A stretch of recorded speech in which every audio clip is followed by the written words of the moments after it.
All right, hello everyone. Welcome back into part two of this video. And now in this video, we're talking about the latest Crossroads League projections based on the updated Massey ratings computer projections. So that's what I'm basing this off of.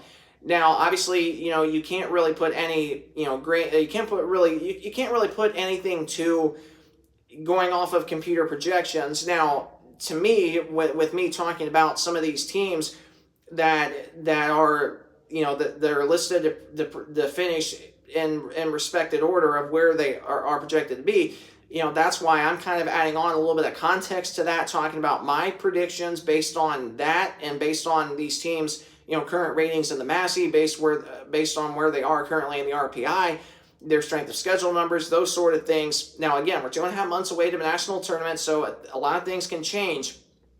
That is for sure. Before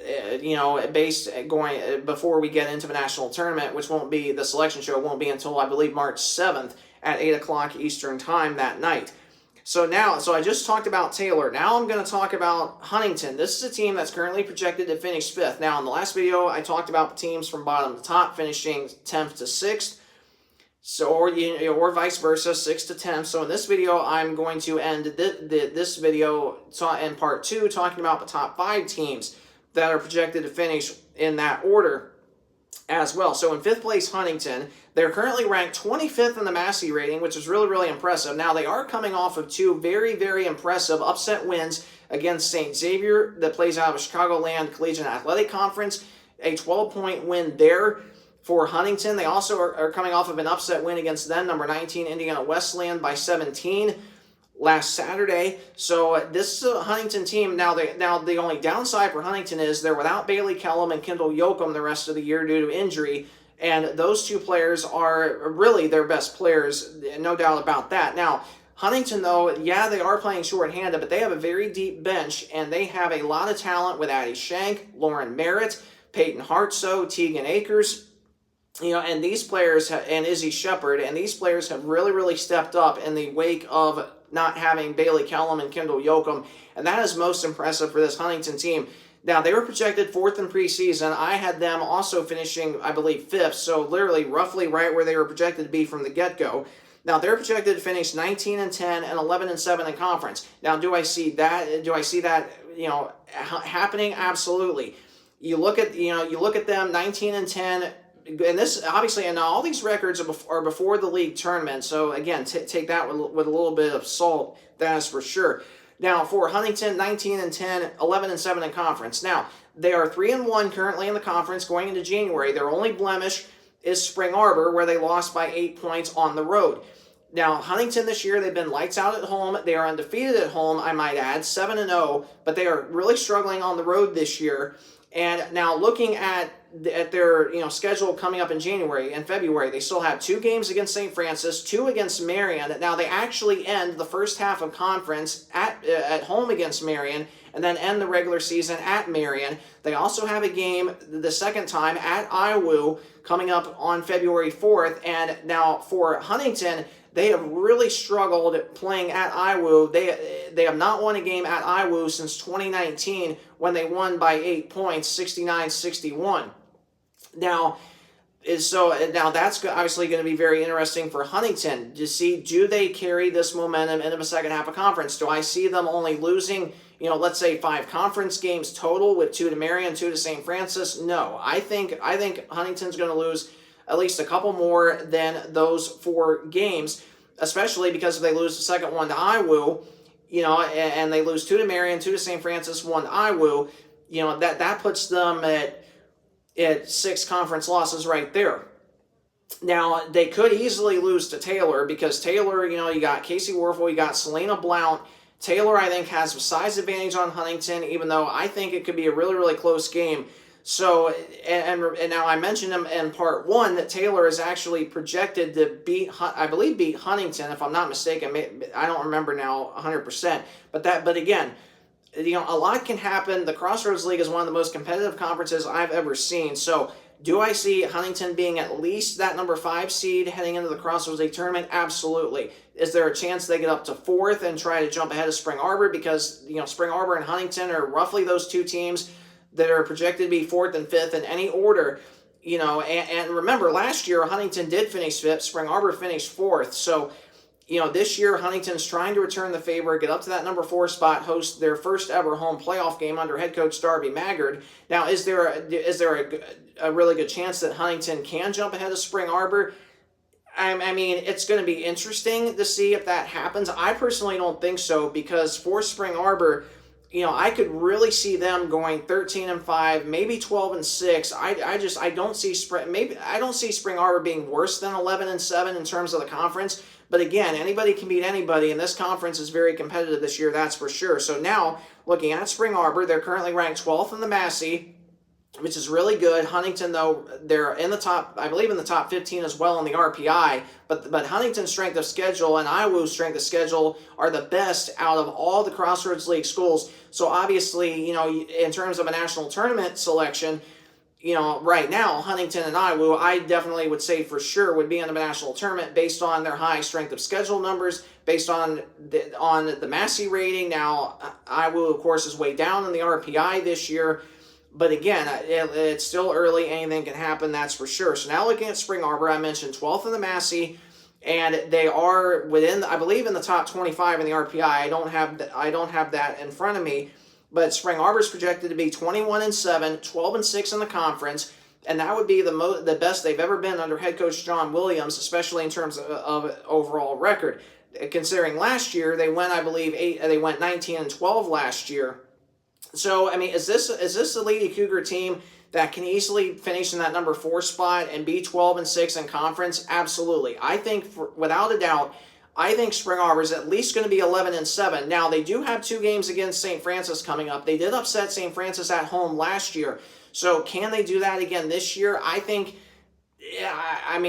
they can, but it's going to be super tough, especially as good as what St. Francis is playing this year. St. Francis has one of the best defenses in the whole entire country. They played excellent defense against Iowa, even though Iowa was able to shoot the ball way better, especially from the outside. Iowa was not able to drive in as much as they typically do against a really tough St. Francis defense. So again, do I think can Spring Arbor beat St. Francis? I think that it could be close. I just don't see St. Francis, or I don't see Spring Arbor beating them. I think Spring Arbor on paper is, I believe only a 4 to 5 point underdog in that game, which I could definitely see it being that close. That is for sure. So that's going to be really, really interesting to see how that plays out. And remember, Spring Arbor still has 2 games against Iowa, one of which is coming up, resuming conference play on Saturday, January 3rd. Now, it will be at Iowa, where in the all-time series history, Spring Arbor has never won inside Lucky Arena.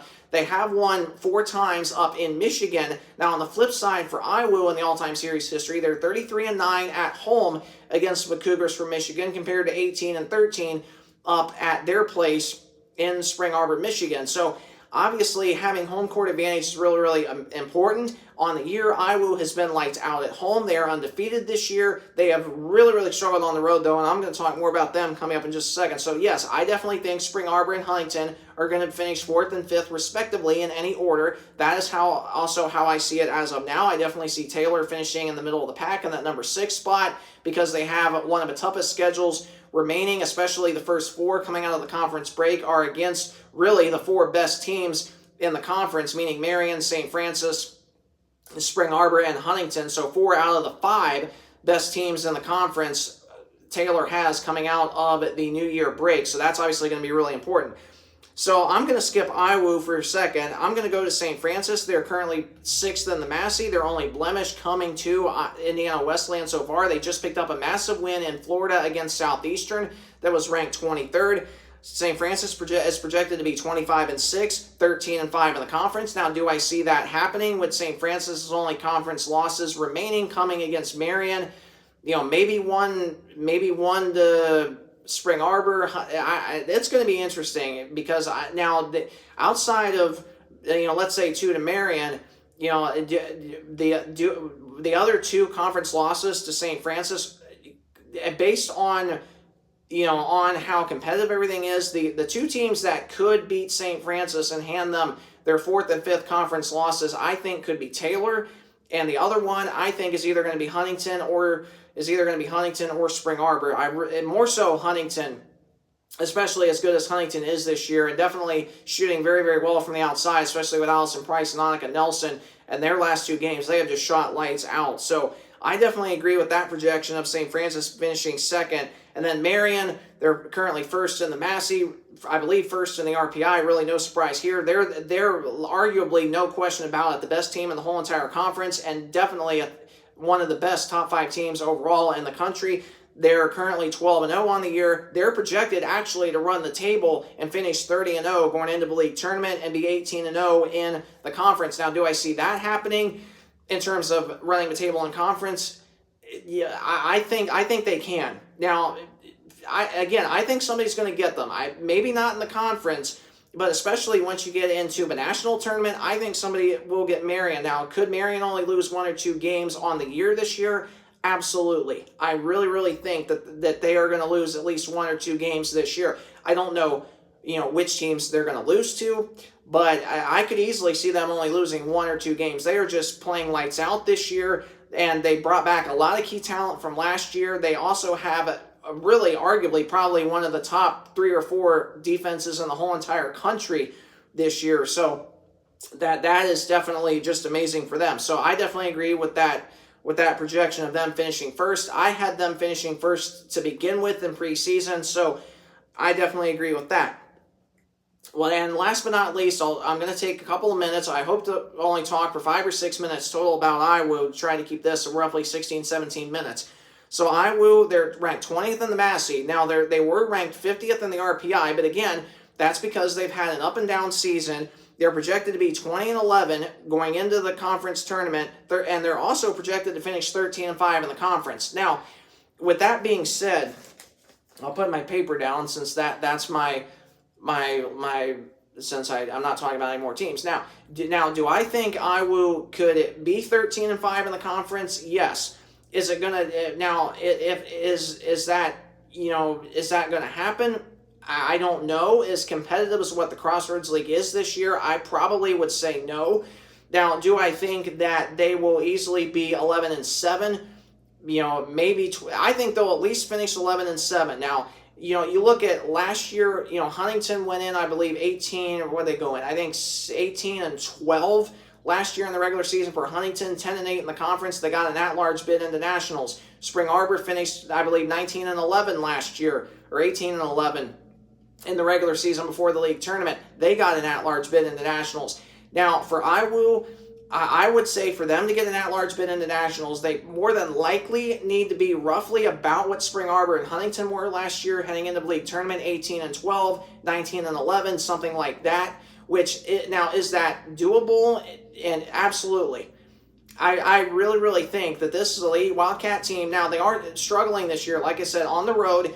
Now, what's crazy is that they are 0-2 as of today. Now, things are going to change because they do play a little bit later this afternoon, and then they don't play again until Spring Arbor at home, January 3rd, once we head into the new year.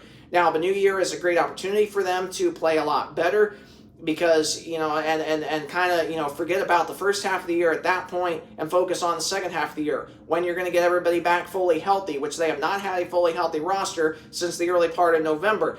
Now, with a fully healthy roster, they're 3-3 on the year with a fully healthy roster.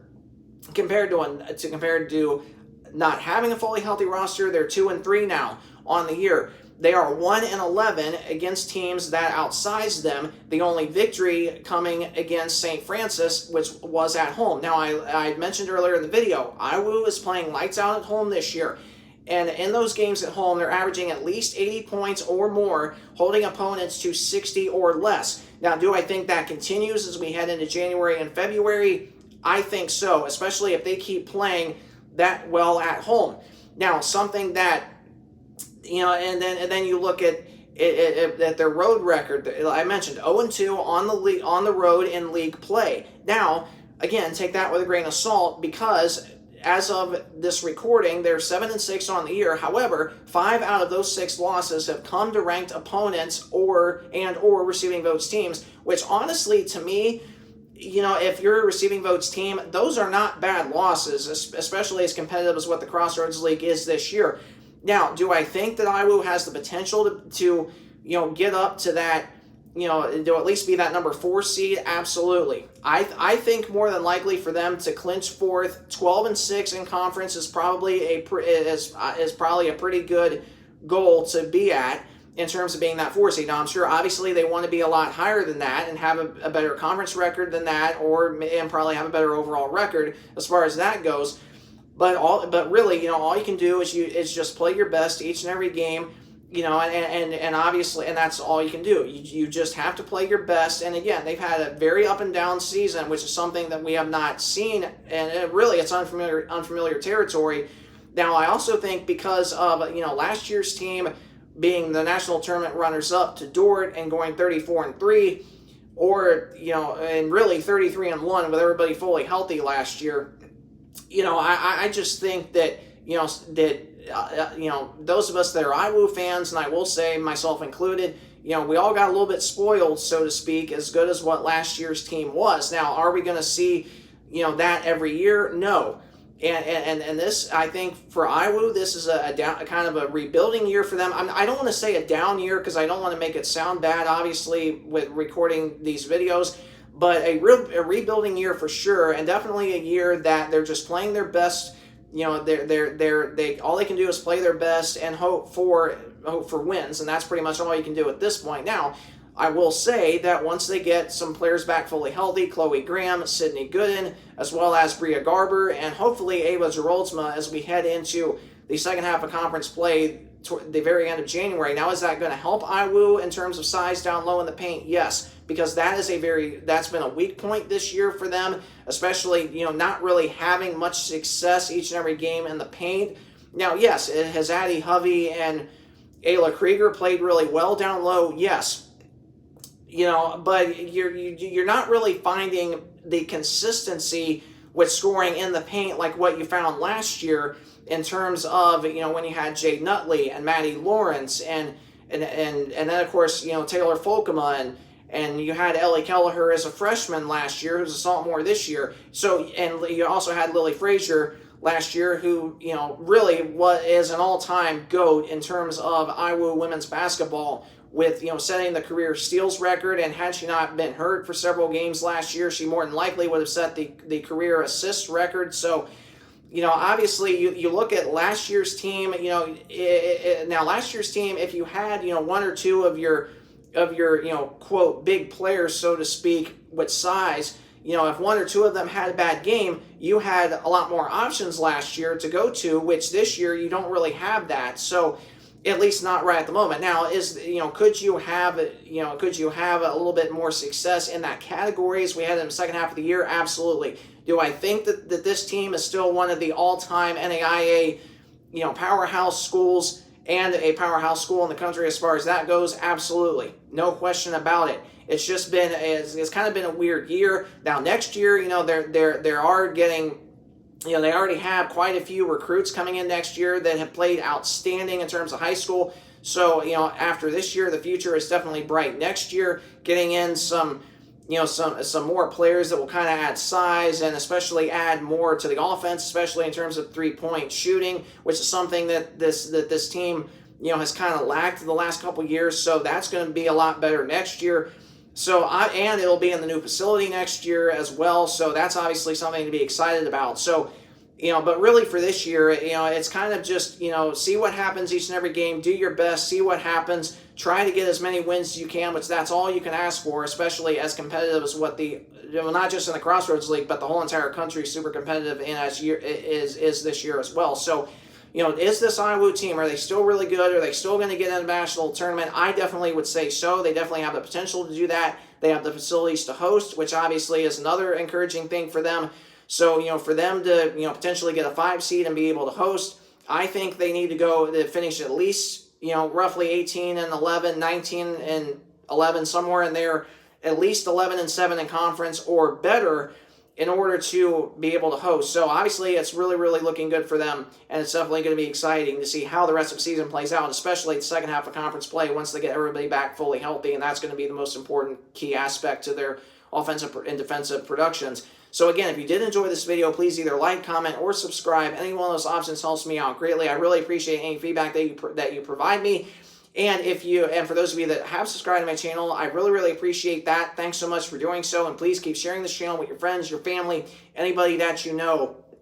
And again, I really, really appreciate that. So again, thanks so much for tuning into this video. I hope you have a great and blessed Merry Christmas, Happy New Year, and I will officially see you in the first week of January to recap all the games from Saturday, January 3rd. So again, have a great rest of your week, a blessed Merry Christmas, Happy New Year, and I'll see you then.